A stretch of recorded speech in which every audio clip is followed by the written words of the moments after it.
It doesn't start with a war. It doesn't start with a vote. And it definitely doesn't start with something you'd notice. It starts with a number quietly changing the background. A country wakes up one morning, and nothing looks different. Shops are open. People go to work. The news talks about politics, maybe a small crisis somewhere else. But underneath all of that, something invisible has shifted. Money has become just a little more expensive. Not for you, not yet, but for your country. And that tiny shift, it decides who stays rich and who slowly falls behind. Here's the uncomfortable part. Most people think wealth between countries is about hard work, resources, or good leadership. And yes, those things matter. But there's a deeper rule running underneath everything. A rule no one votes on. A rule most people never hear about. A rule that quietly decides which countries get ahead and which ones stay stuck. That rule is the cost of money. More specifically, who gets to borrow cheaply and who doesn't. Let's simplify it.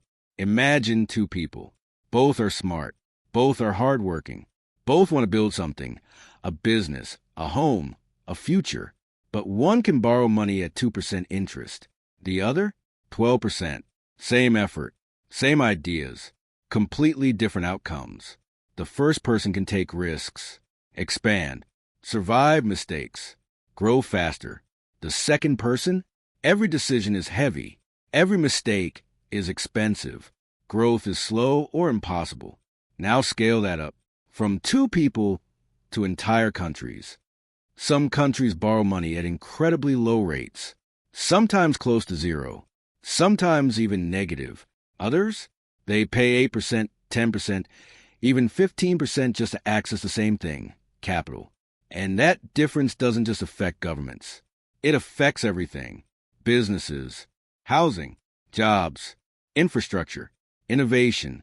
It decides whether a country builds high-speed rail or struggles to maintain roads, whether startups explode or never even get funding, whether a crisis is a setback or a collapse. So why does this happen? Why do some countries get cheap money, while others pay a premium just to exist? The answer is simple on the surface, and deeply uncomfortable underneath. Trust, but not the kind you think. In finance, trust isn't about honesty. It's about certainty. Can you pay your debt no matter what?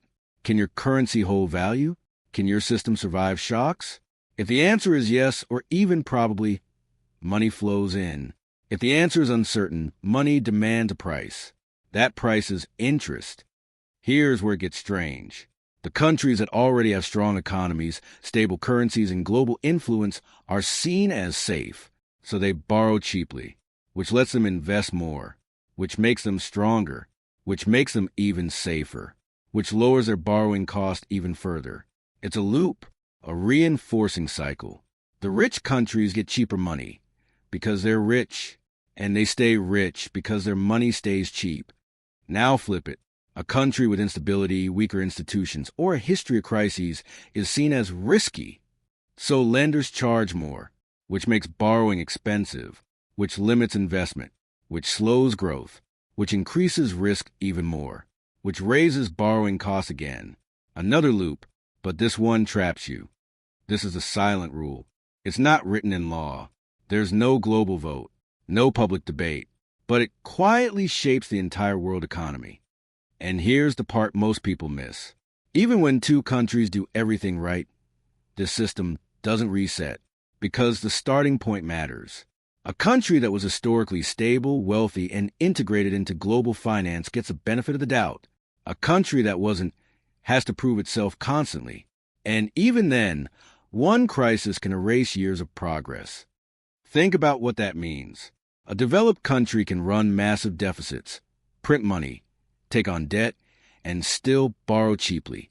Another country tries the same thing and gets punished instantly, not because the math is completely different, but because the perception is. This is why global inequality doesn't just exist, it persists. Let's make it even clearer. When a wealthy country borrows, investors often accept very low returns. Sometimes they just want safety, so capital floods in. That money gets used to build infrastructure, fund companies, support markets. It creates more wealth. But when a poorer country tries to borrow, investors demand high returns because they fear default, currency collapse, political instability.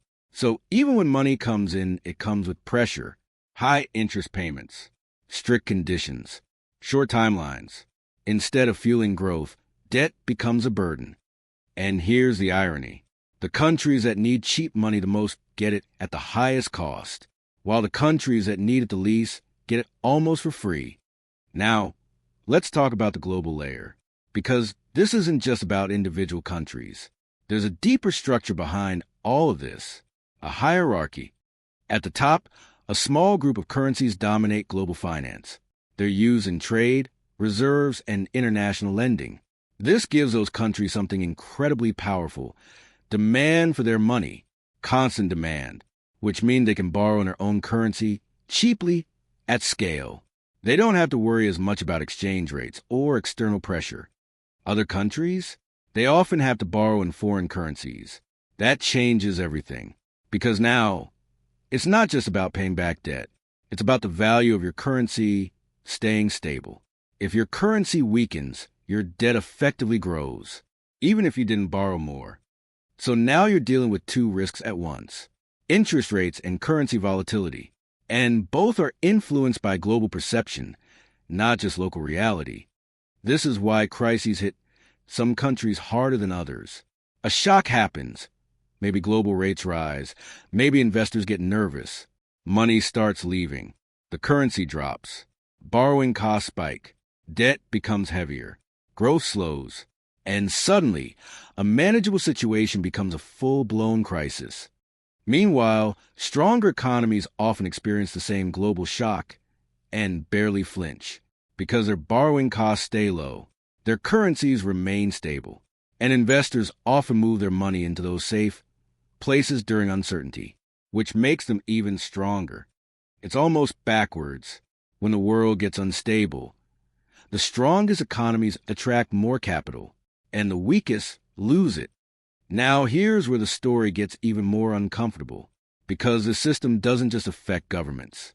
It affects you, even if you never think about it. The cost of money in your country determines the interest on loans, mortgages, business financing, credit. It shapes job creation, wages, opportunities.